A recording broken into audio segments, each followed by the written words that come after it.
We're going to record this so we can put this on our website as well for anyone that is not able to make it. So that's what the tripod is up here for. So I'm going to do some introductions. I'd like to introduce our school board members. Many of them are here tonight, including Barb Rogers, who is our board president, Ann Schmitz, who is our vice president.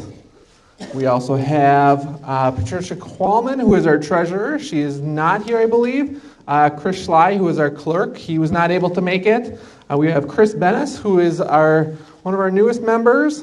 We also have Lonnie Fennendale, who was elected last year, right, in April. And then we also have Chrissy O'Connell, who was appointed back in last summer. So we want to thank all our board members that could make it here tonight.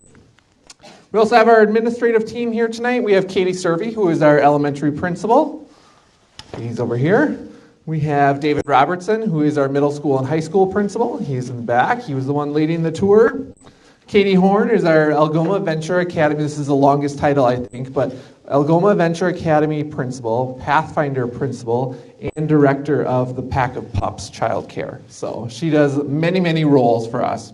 Marie Ott is our Pupil Services and Special Education Director. She's over here. We have Amber Shallow, who is our finance manager. She started back in September with us.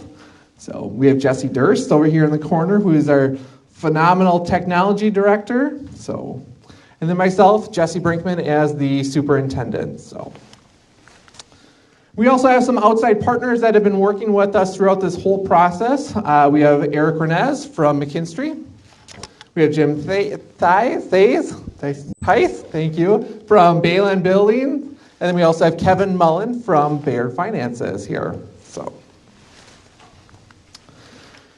So I want to start off, but what makes Algoma School District so special? And there are many, many things that come to my mind. I'm sure you probably can think of many as well, but these are some things that really stand out that make Algoma School District unique. We have a wonderful partnership with UW Green Bay in Northeast Wisconsin Technical College, where our high school students can earn college credits at the same time while receiving high school credits. We call it dual credit programs.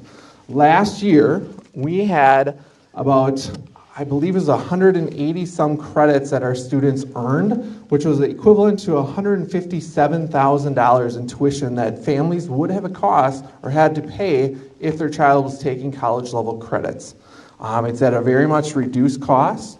The district will pay the first 18 credits for any college level courses as required by state law, and then parents pick up the additional credits after that. So it's a wonderful opportunity. It's one pathway that we provide to our students where they can get an education beyond just the high school and kind of get a jump start on whatever career or field that they want to go into. So you've probably heard of these programs here in Algoma, but Wolf Den is our mentoring program that happens down at the elementary school. We take our high school students who are interested in working with our youth, pair them up with our students at the elementary school after school, and they do a lot of academic tutoring, social emotional support. They receive a warm meal every night, thanks to so many community partners that we have. The other one that you've probably heard of is Wolf Tech. It's a phenomenal program here that is based in our tech ed space. It's basically a business for our high school students they do a lot of projects for local companies that maybe the projects are just too small for them to do, so they hire us and our students, and they're able to complete them. So, if you were on a tour, you heard about our phenomenal band and choir program. 80% of our students are in some type of music program here in Algoma School District. 80%. That is a large, large number of students in music. So. We also offer full day, 5 days a week 4K program. So 4-year-old kindergarten. Most districts currently are offering half days and usually 4 days a week of 4K. We strongly believe in the early developmental stages of our children. And so we want to make sure that we are providing the best education possible to our youngest learners, because as they grow, they're going to continue to develop. And so that's why we offer the 5 days a week full days. We also have another program at the elementary school called Little Stars, which serves many of our 3-year-olds. We pair it with our early childhood program where students can come in 2, 3, 4 days a week, depending on what some of their needs are, socialize and get to learn with their peers. It's a great program. And we also have 2 childcare options at Algoma School District. We have our elementary childcare program, which is located at the elementary school. It's with Miss Bishop, Karen Bishop. And then recently, last May, we purchased the Wings of Eagles childcare, which is directly behind our school here, and have named it the Pack of Pups childcare. So we serve over there currently 33 students, I believe, or children, and the ages range from 6 weeks old all the way up to 12 years of age. So it's a great program that we can get our students in very young and develop them the way that we would hope to as they continue on and progress through their education. So, Wellness Center, we were all right there, so these pictures probably look familiar to you, but we are very proud of the space that we have, and we thank all of our community sponsors and donors that were able to contribute to this space. So the evening here, we're going to go through a little bit of our planning process that we have gone through to get to this point. We'll talk about what our critical needs are for the district. We're going to talk a little bit about some community input that has been gathered along the way. We'll have a section on some solutions that are going to address the needs of the district. And then we'll talk about some fiscal responsibility of the district, followed by what the actual referendum question is, and an opportunity for you to ask questions at the end. So I'm going to share a video with you, and you may have seen this out on our social media pages. The Algoma School District is really proud of the great things happening in our schools. They always put kids first, making sure each student gets an education that meets their needs. The district wants to help students do well even after they graduate from high school. One cool thing they do is offer classes where students can get both high school and college credits at the same time. This helps families save money. Another way the Algoma School District helps students is through the Wolf Den program. In this after-school program, high school students help younger kids with schoolwork and give them support in other areas of life too. Good school buildings are very important because they give students a safe and engaging place to learn and grow. We want to tell you about some plans to make our school facilities even better and how we worked with the people in the community to come up with these ideas and solve some big facility needs. Our school district has an opportunity to fix these issues with the buildings while keeping taxes stable. On April 2nd, the Algoma School District is asking everyone to make an informed decision about borrowing money for making our school buildings and grounds better. The question will ask if the district can borrow up to $10,050,000 for improving safety and security, classroom and support areas, and interior and exterior building infrastructures. The way we decide what needs to be done in order to make our school facilities even better started in the fall of 2022. The Algoma Board of Education worked together with McKinstry and Bayland Builders to do a comprehensive facility study in our school buildings. The final report from this study showed us what needs to be fixed or updated so that our schools can be safe and up-to-date places for students to learn. The Algoma School Board then formed a community advisory committee of 35 parents, community members, students, and staff to learn about the district and its facility needs. Together, they reviewed the facility report, toured the schools, studied the building needs and potential costs, and made recommendations to the school board for facility projects. The Board of Education decided they wanted to hear more input from the community about these ideas for making our school better. 476, or 19% of our entire community, responded to a survey that asked about a possible referendum. 70% of those who answered the survey said they were in favor of the school district going ahead with a basic plan that costs $10,050,000 to meet the needs of our facilities. Approving the referendum question, April 2nd, will address critical issues at both schools, improving safety, security, and energy-efficient upgrades across the district. This includes making a secure entrance at the middle high school and rekeying doors. Renovations at the middle high school, to include improving the learning spaces for technical education, agriculture, choir, band, special education, and the Algoma Venture Academy. What else is included? Resurfacing the parking lot and track, as well as replacing old windows and doors. At the elementary school, the projects include repairing leaky roofs, replacing the original plumbing, and replacing rotten doors and windows, upgrading audio, lighting, and acoustical ceiling in the Performing Arts Center. The total cost to meet all of these needs is too big to fit into our yearly budget. Because of this, the people living in the Algoma School District will be asked to consider a referendum allowing the district to borrow $10,050,000. If the referendum is approved, it will not make the school district's mill rate go higher than it is right now. We invite you to learn more about the facility needs and proposed projects. Please visit the Algoma School District's website, call Superintendent Jesse Bergman, tour our schools, and learn more in person on March 12th or the 21st. And please vote on April 2nd. All right, did anyone recognize who was speaking in those? They were two students. With Wix, you get advanced AI capabilities. John Kirkman and Vivica Meverden were the two students. So they were very instrumental in helping us put together this video, along with some other partners. So we want to thank them for their work that they contributed to this. So that kind of was an overview of what I'm going to be talking a little bit about, but the planning process here really started back in November of 2022. That's when our Board of Education saw that we needed to look at our long-term financial situations, as well as identify some partners that we wanted to work with to look at our facility needs. And so that's when we brought in McKinstry and Balin Building to do a comprehensive facility study. That process took about 6 months to complete. They looked at all of our infrastructures, they looked at our learning spaces, they looked at the HVAC, lighting, plumbing across the entire district, and they presented the report to the school board in July of 23. From there, we formed a community advisory committee that met 3 times in September and once in December. We also did a community survey that was sent out in November, and I'll share a little bit more detail about that and the results.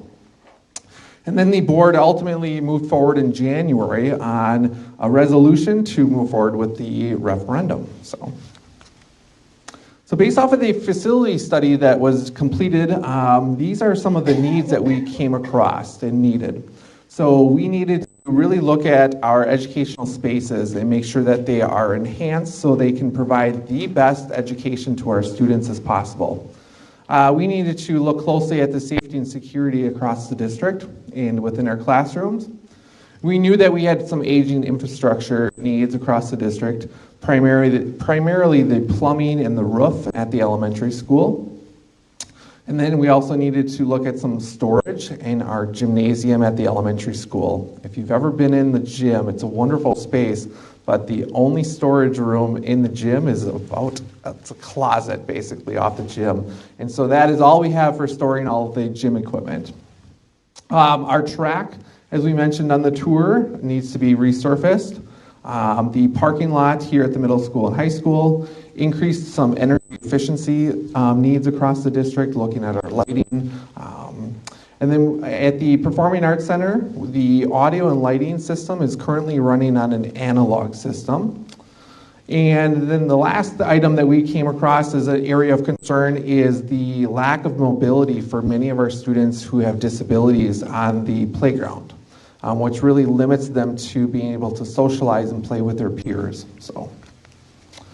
So as you can see in your handout, these are some pictures that we snapped throughout the process, and they all should look familiar if you've joined us on the tours here. But this is a picture of the front entrance.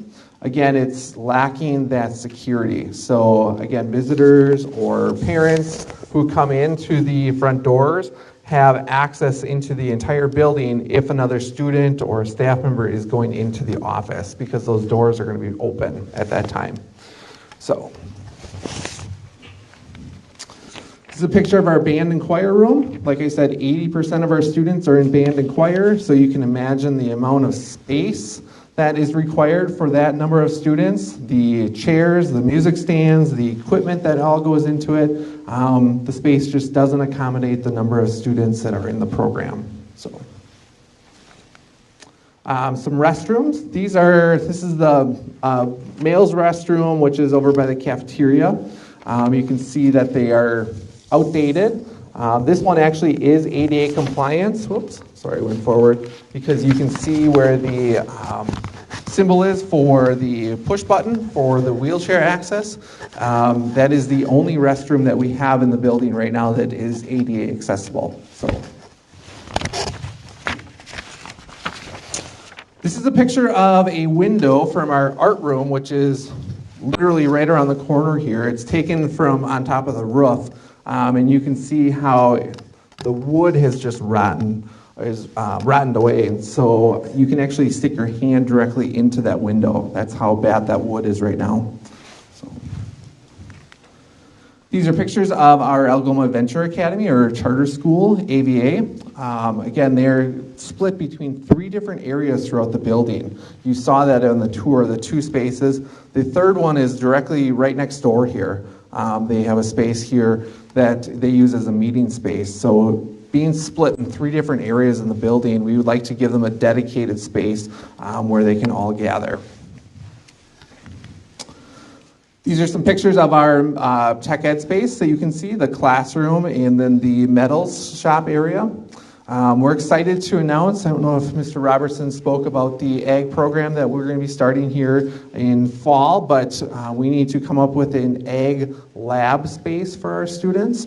And so we're hoping to repurpose some of the tech ed space, which I'll get into a little bit about and describe here. So this is the wood shop area. You can see the space and how some of the equipment is somewhat outdated. We want to make sure our students are learning and using the most up-to-date equipment so they have the best experiences when they leave high school and go into the workforce.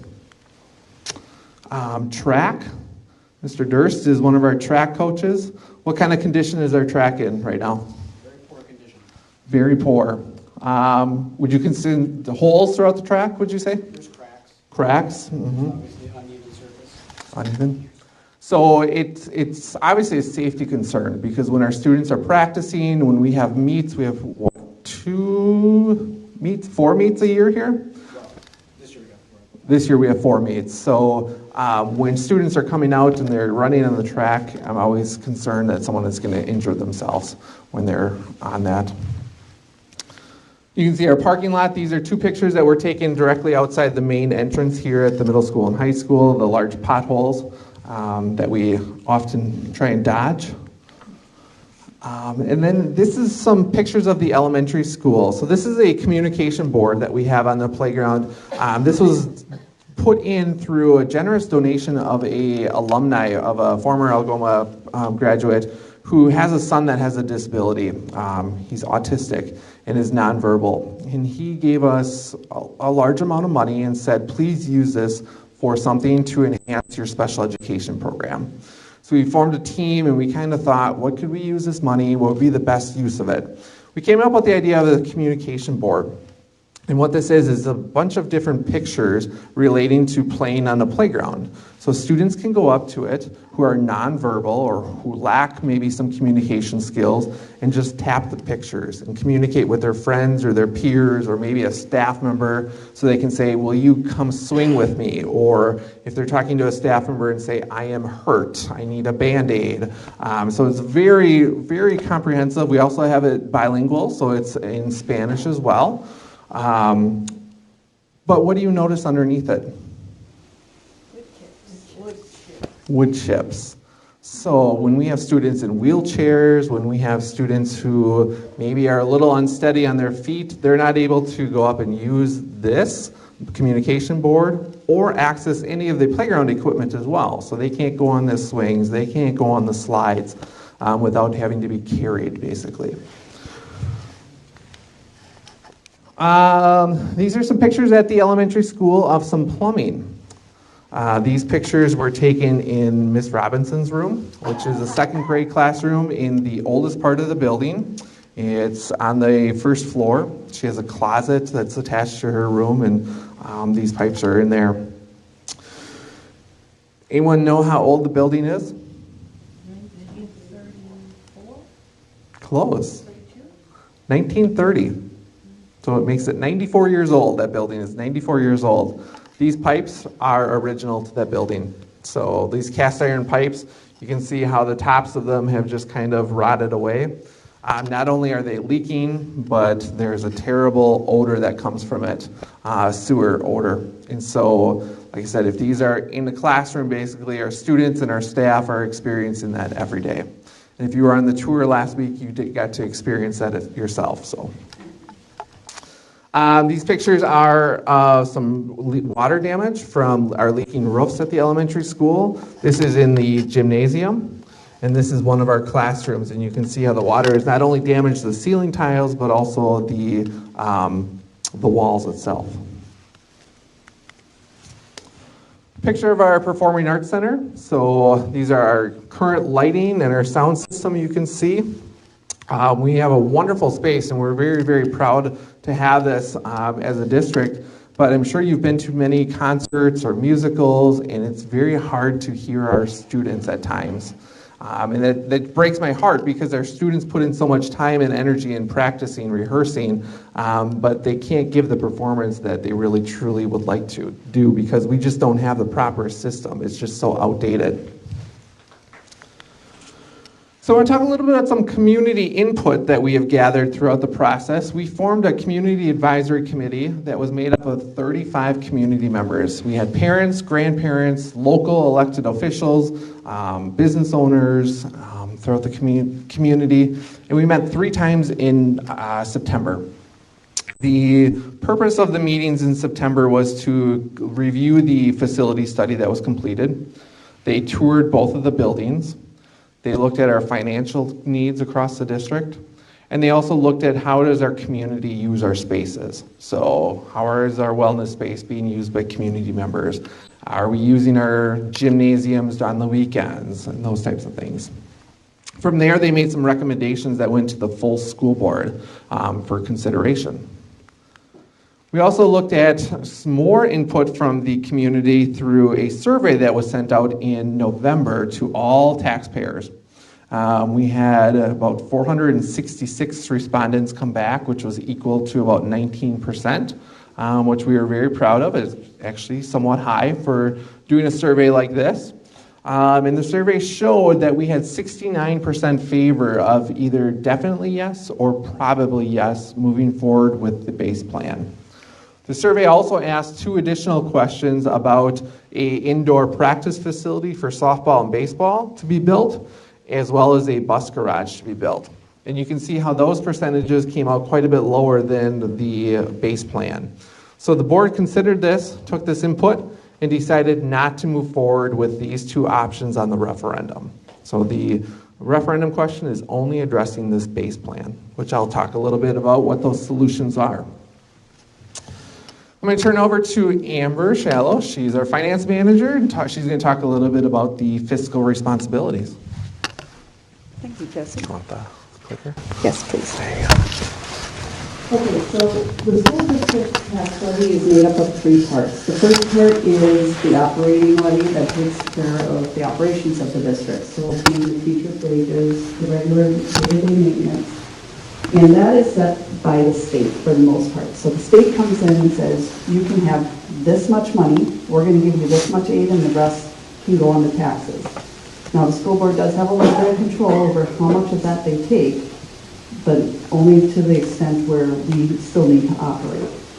The next part is our community service fund. This is known as Fund 80. So the wellness center that you've seen down there, we do have staff that during the week, and I think on Saturdays as well. We also have maintenance that goes into that. So there are wellness fees that everyone pays from the community to help cover that, but it doesn't cover everything. So there is a little bit of a portion from the taxes that goes towards that.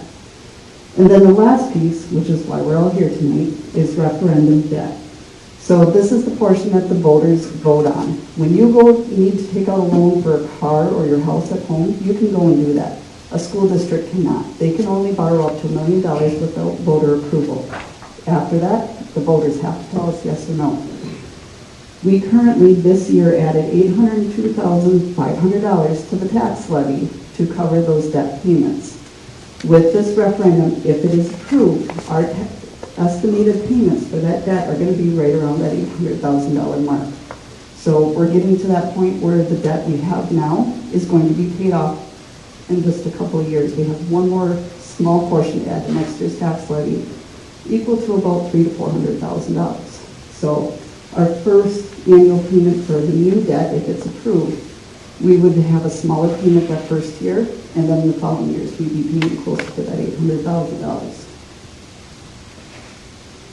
So this shows the historical mill rate.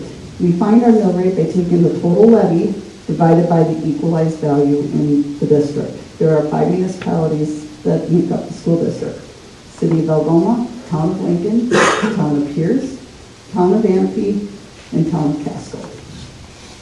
So over the years, you can see that mill rate has dropped. What happens is that value of the properties has been climbing and climbing, which is why that mill rate is dropping. Our mill rate compared to the area school districts around us is pretty darn good. We're at 676. The state average is 722. You can see our neighbors just up the road in Kiwani are at 784. And the slowest one down here is Gibraltar at 274. That, if any of you are familiar with Gibraltar, they have a lot of multi-million-dollar homes up there. That's why their mill rate is so low.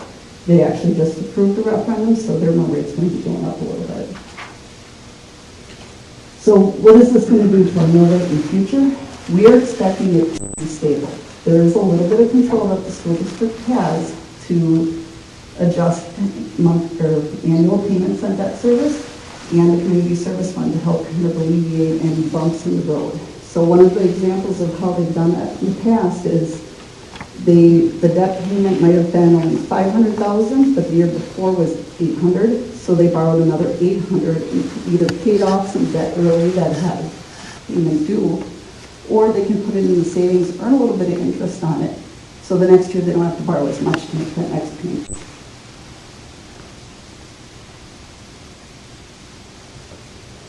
So one of the things we kind of talked about in the community advisory committee meetings is, well, why isn't the district planning for these projects through their annual budget? And I said one of the things you can think of is if your light switch at home goes out, it needs to be replaced. You run to the hardware store, you buy that light switch, you put it in. Or maybe it's a few light switches, and then you have the electrician come in, and he says, oh, the wiring in the house is bad, you got to rewire your entire house. You probably aren't going to have enough money in your savings to do the entire house rewired without borrowing funds. That's where the school district is at. We do probably close to $100,000 in maintenance in the buildings every year with our operating fund. It's not enough to keep up.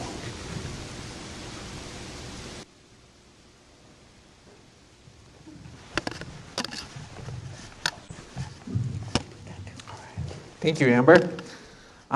We will have an opportunity for you to ask questions pertaining to finance here at the end, so hold on to your thoughts if you do have some questions about that.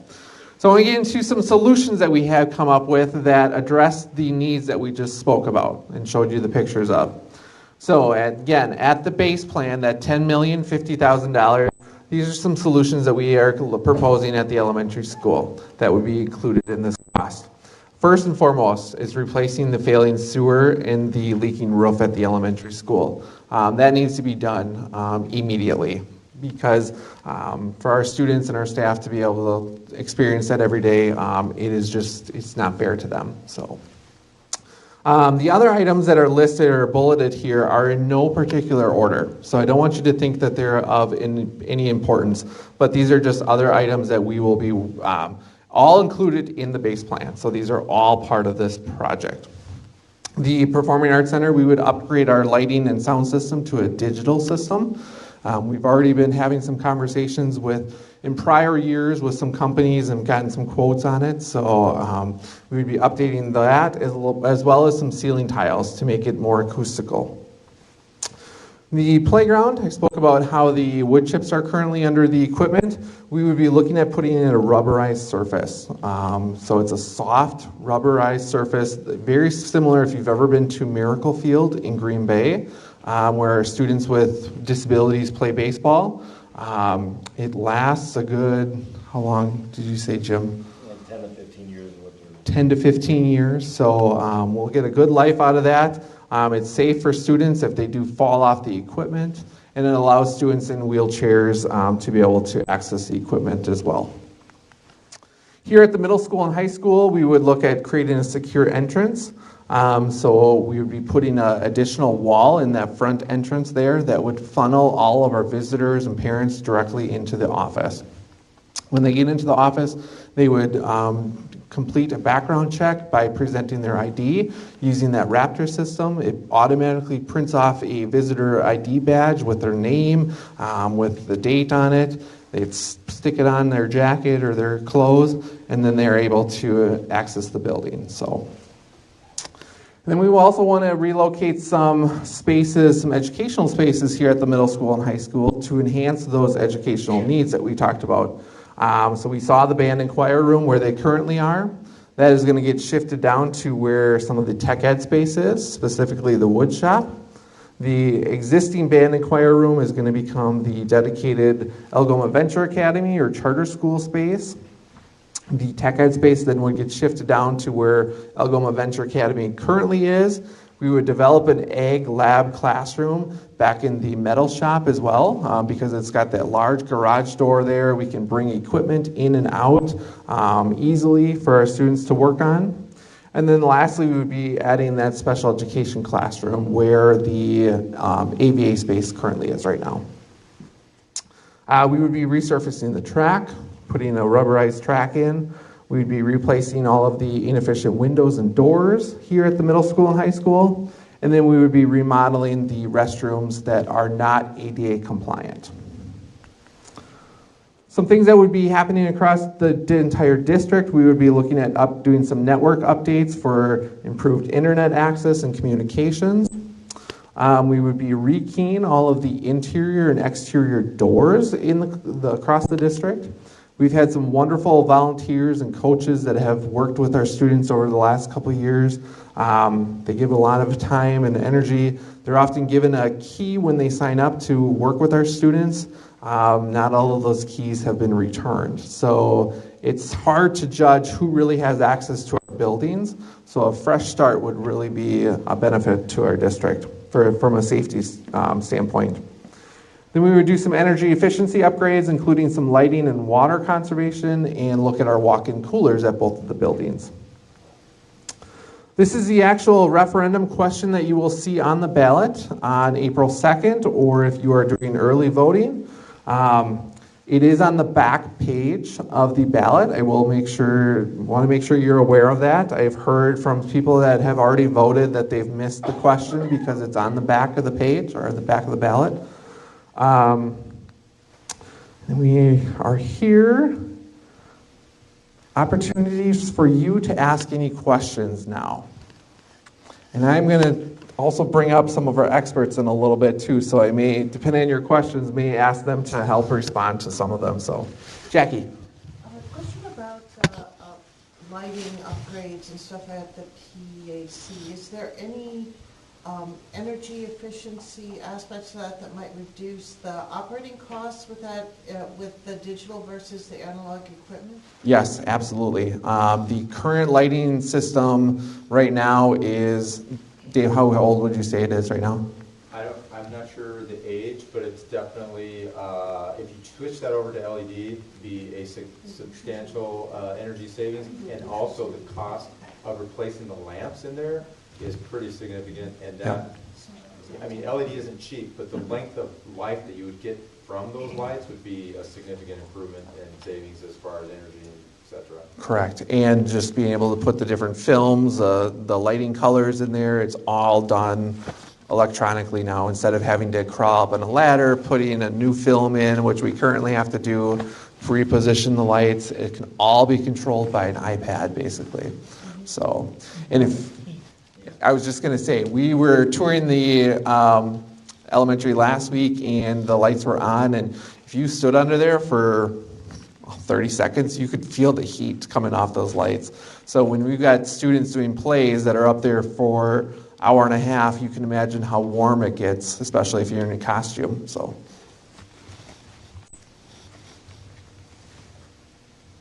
Kelly.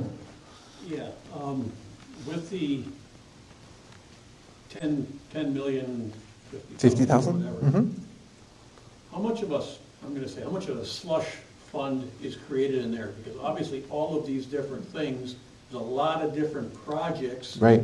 for both buildings, and as we all know, prices keep going up. You got it, yep. So by the time it's approved and the money starts to be collected, you know, it's going to be a year or more before all these things can be done. Yep. Is there enough there to cover all of the things that we've talked about? I'm so glad you brought that up because we don't want to face the same situation that Southern Door is going through right now. If you've been following they had a referendum pass, I think, last year, maybe the year before, and they have run into a point where they need to start cutting projects because the costs of the inflation have gone up, right?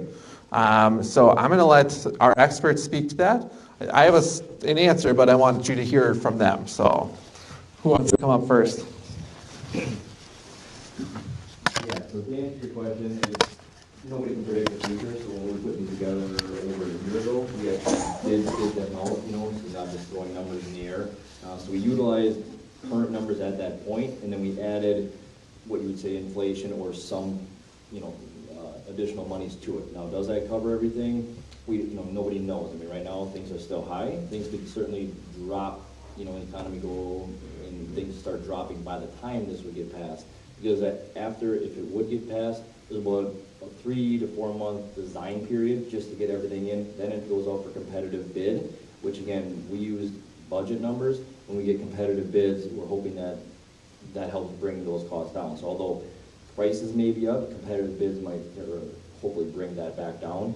So again, because nobody ever wants to go into these things and have it fail or have it pass and then have to start cutting projects. So it's not overinflated by any means, but it's accurate to within the best of our knowledge because that's all we can predict. Yeah, the other thing is when we looked at this, we did it as a range, kind of a low to high range.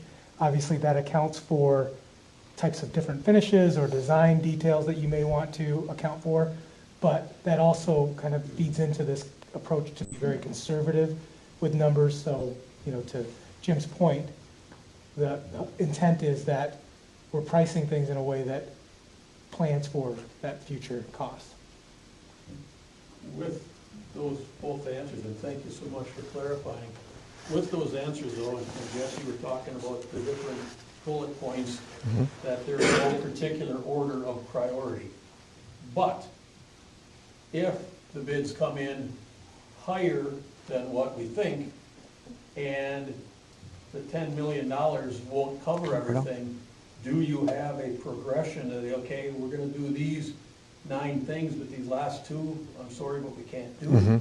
I mean, is there a progression there? Do you want me to try to answer that just off of my experience? Sure, and I can give a little bit specifics too. So it really would go back to the Board of Education for a decision on that if we did face that.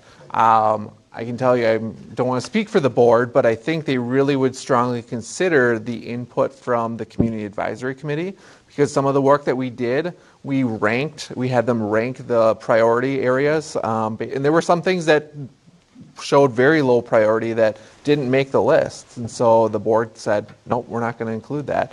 So we would go back to those items, I think, and try and pick off which ones basically wouldn't. So. And that's in a case where it's like a significant amount difference.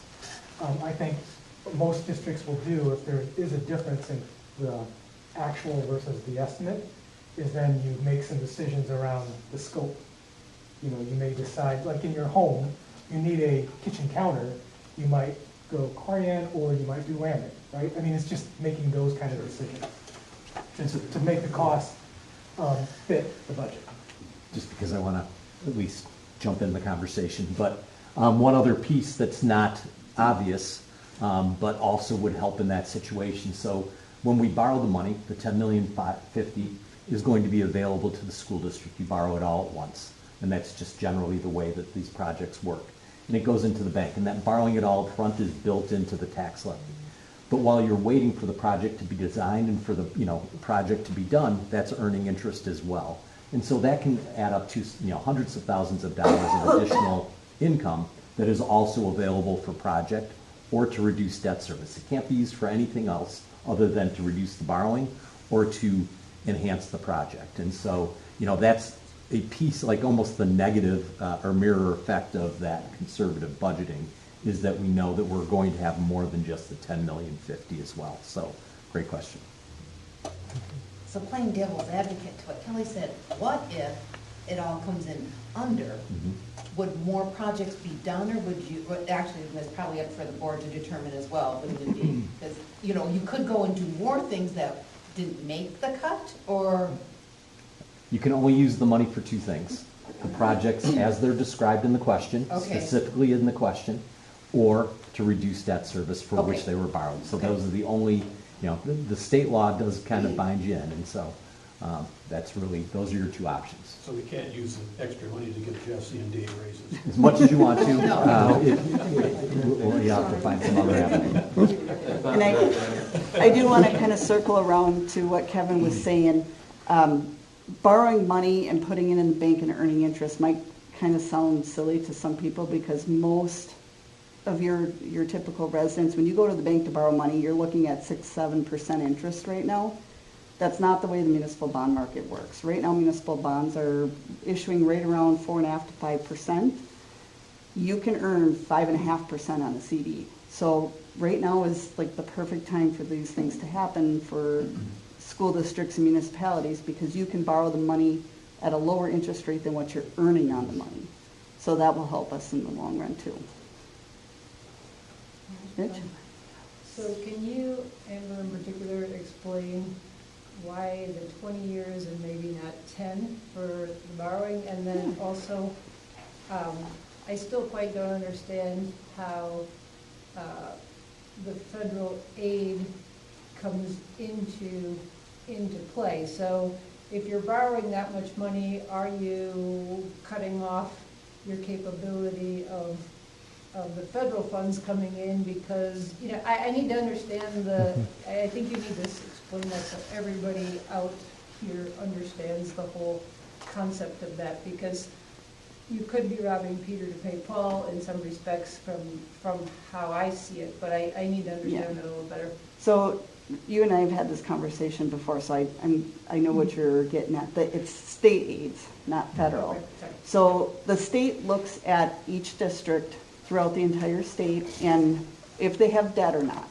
And if they have debt, then they get a little more aid to help offset that tax burden for the taxpayers.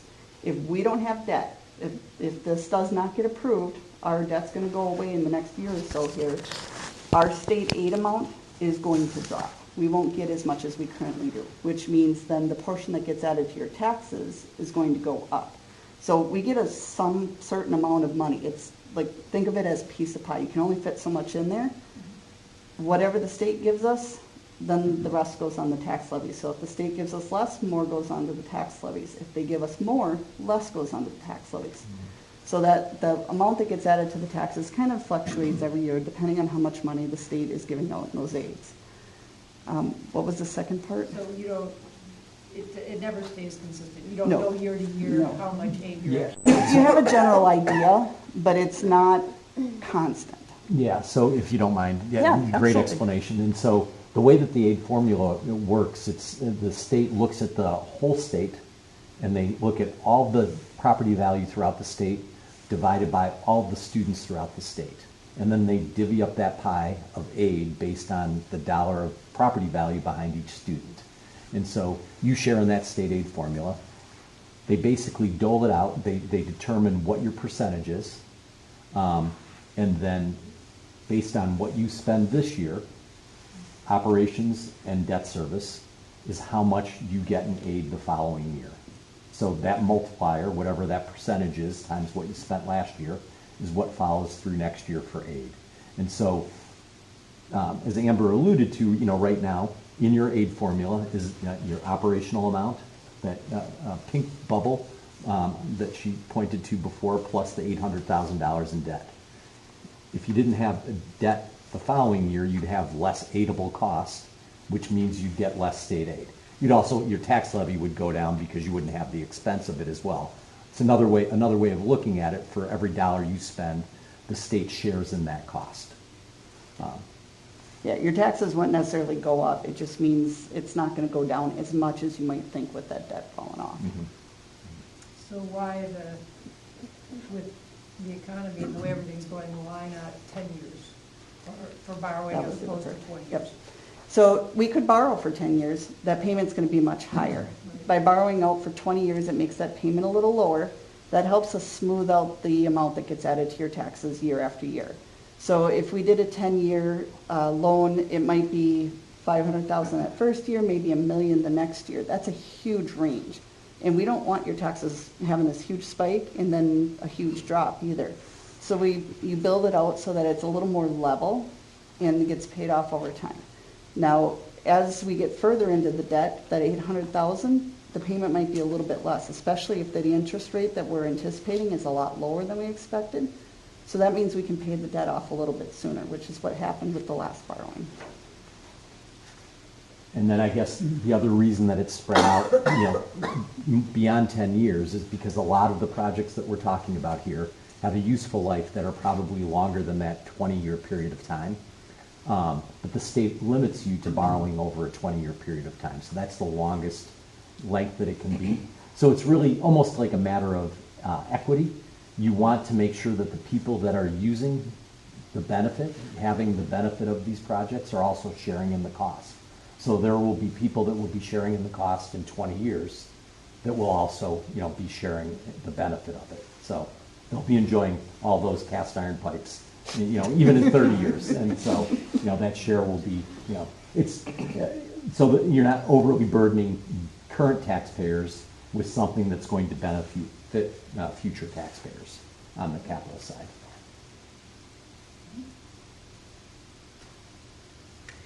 To Kelly's question, I heard 3 to 4 months kind of planning phase, but then how aggressive do you want to be with these projects? So that, the more aggressive Timeline? you are, it's going to mitigate the risk that Kelly pointed out for, cost increases. Inflation, And things like right? Yeah. So the way that it works, it's public funds, so everything has to be fully designed, engineered up front, so that way when it's sent out to bid, it doesn't matter if you're a massively big company or a small company, you know what I mean? We send it out to everybody can bid on this project. So the documentation and the looking into it, like I said, from a bird's eye view right now, we have the projects honed in and good budgets put together towards them. As we dig into it further and further, there's things that could be taken away, there's some things that could expand, and then they wash out. But in order to get that honed in to make sure it's the most practical and economical for the use and the dollar amount, it takes time to prepare those. Then there's a bid process time, so you have to get the bids out, qualify the bids, make sure that there's not judgments against, say, a company, or even just because they're low bid doesn't mean that they're qualified to do the work. Then it goes through a qualification process, award it, and then order materials and get going. So certain projects, like some of the pipe replacements, parking lot, those are things that we can, ideally it's best to get it out in one package. Certain things like this, that the parking lot's completely separate from everything else, those are going to be things that we're going to put together as different packages. So that can be done this summer when school's out, be a perfect time to do it. Some of the pipes that need massive, like we might not be able to get everything in, but the ones that are in the worst condition, go into a room and knock those out. So again, that's how we're strategically going to plan on doing it. Some things that you just can't rush them just because of lead time of materials or scheduling, design. And so yeah, it's not like anyone's just not doing anything or working at a slow pace. It's a time frame, a legitimate time frame. Yeah, there'll be a timeline created where we're maximizing the next 24 months in order to get all projects in. And as Jim said, things that can be done sooner, that'll be on the front end, things that are going to take more design, so it's just going to be towards the back end, or we want to do it when kids aren't in school. So it's a real balancing act.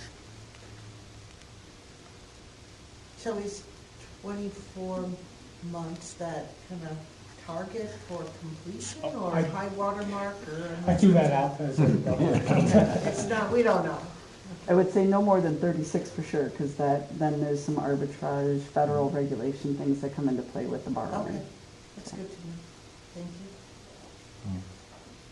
you. I got one question about the mill rate, and I'm assuming the projections that you have up there, compared to the other districts in the area and what you have projected throughout the next 2 or 3, 4 years, is that mill rate projection included with this borrowing? Okay, so, that's what I assume. And I hate assuming because you know what that makes you and I. Okay, but, okay, if the referendum does not pass, what would that mill rate drop to? Because that's included right now, that 10 million, so you're gonna have to pay an extra $1 per thousand or whatever it is. What would the mill rate be if the referendum doesn't pass? So I know how much this actual referendum is costing me and everybody else. So, yep, so there are two components to that tax bill again. So the operational part, that drifts based on what the state allows spending per student, and that's set every other biennial budget, and it's based on enrollment. And so that portion will drift where it goes based on the formula. But the portion that is debt, last year's budget included roughly $800,000 of debt service. Next year, I believe, it's even less than $300,000 that we would need to levy for the remaining amount of debt. So it would drop by roughly $500,000. It might even be more next year in terms of dollars. And so that percentage divided by your full value, Yeah. I don't know exactly what the dollar amount is. If you want to come sit with me at my desk someday, we can actually figure it out. I guess I'm not asking for it. Okay, it's 676 right now. It's going to be 523. No, I don't need. But is it going to drop in the world of mill rates? 50 cents, or is it going to drop $2? It could drop. We could approve this referendum, and it could still drop again next year, especially as property values grow. I mean, the city of Algoma was one of those they just revalued last year, and they're already out of compliance with that because the property values continue to grow even as they were setting the new values. So it really depends on the markets and how the equalized values go. Well, I think we probably all understand that mill rate is a number, but how much what our property values are assessed at is going to go up. Mill rates go down, assessed value goes up, so the taxes stay here. I can tell you, as I'm starting to work on the budgets for next year, I am planning for what we think the operating mill rate will be, what we think the community service mill or tax levy, not mill rate, tax levy will be, and then planning for roughly around an $800,000 debt service levy again. That overall dollar amount is pretty darn close, within a few $1,000s, maybe $20,000 of the current year's levy. There's not a huge difference. Now, somebody might say $20,000 is a lot of money, but when you're spreading it out over $58 million, it's not that much. So. And again, I guess the hard part to understand and what they've been discussing is if the referendum does not pass, the mill rate will go down.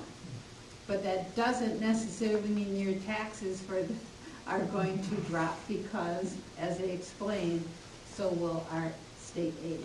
Yeah, no, I understand that. But so that cost would shift over to you, which would then boost it back up. So in terms of taxes, so that's the. So and the last component to that is there's 5 different municipalities that make up the school district. So of the 5 municipalities this last year, 4 of those municipalities carried a little bit bigger piece of the pie, so their taxes went up a little bit. That 5th district had very little increase to their equalized values, so they actually got less of the levy. Their bills went down. It happens. It's just on how the taxes are distributed in the most fair way, where the value lies. Because there's a $1 amount that the state allows the school to get from our revenue limit worksheet. There's a dollar amount. So if your taxes went up or down, it doesn't mean that, if your taxes went up for the school, it doesn't mean the school got any more money. as she just described. It just means you paid a little different piece of that pie. You might have paid more, another person with a different assessment or something paid less. But the school doesn't get any more. We, by law, only can levy a certain amount of taxes. Jackie? Is there a contingency plan on some of these things that are really health and safety issues? The track, I mean, that's a liability if somebody gets hurt there. The gross pipes and stuff at elementary school. Let's say you don't get the 10 million. What's the plan to address some of these really egregious things? Yeah, that's a great question. We have a Fund 46, and I'll let Amber describe a little bit about that and how that can be used. So Fund 46 is the capital asset plan. The school takes and puts a little bit of money in there every year. One of the ways we get some of that money to put in there is, a perfect example would be if we have a lot of unpaid leaves, so teachers out for health reasons or maternity leave that maybe didn't have enough time saved up, then they go unpaid. We realize a little bit of a savings from that. That money can then go into Fund 46 for the following year's projects. We've got about 200,000, I think, in there. 240,000. Yeah. So it's not a huge amount of money, but it's a decent amount. We could get started on some of the health and safety issues. There's also the option to do up to $1 million, but the payments for that $1 million borrowing would have to come out of the general operating fund. So we can't add it onto taxes. It has to come from the money we already get.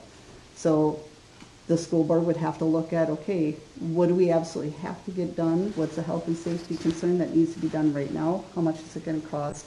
And how can we fund it?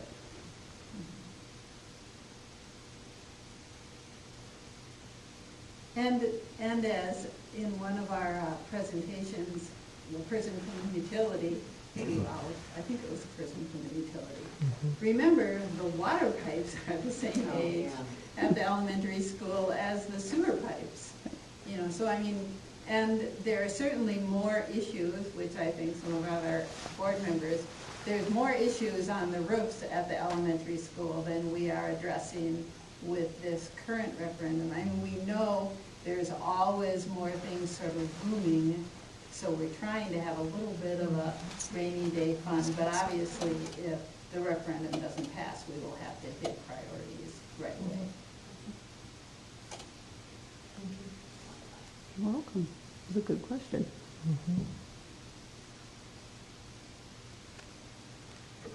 Any other questions?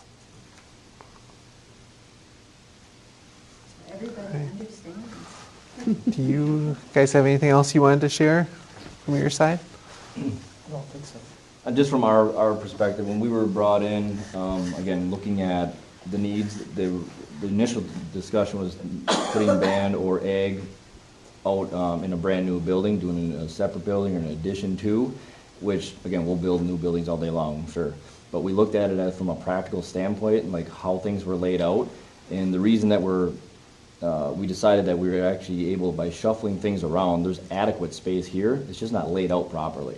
So that's how, so we got rid of the whole building addition standpoint, which again would have been more money, and utilize existing space to the efficiency of it, and then update things as we get through them. But there's enough space here, we're actually able to, with the current space here, move things around and still add about 40 or between 40 and 50% of volume for each individual space based off their needs without adding any square footage to the building.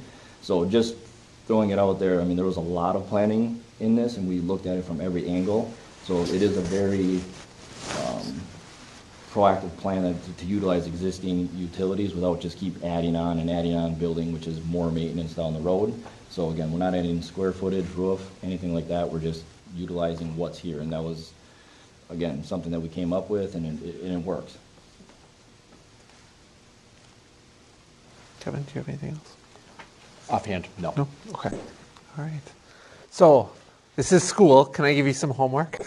Can you go out and please just spread the word about this information? We're not telling you how to vote. We're just trying to educate you the most we can on what our needs are, what some solutions are, but I'm sure there is some misinformation out there in the community right now. So that's why we've been holding these events. That's why I've been speaking as many things as I can. Please share the PowerPoint, the presentation, direct them to our website. Have them call us. We are more than happy to sit down with people and explain some of the things or give them a tour, individual tour of our buildings. So, Over their ballot. yes, It's on the backside. it's on the backside. Yes. So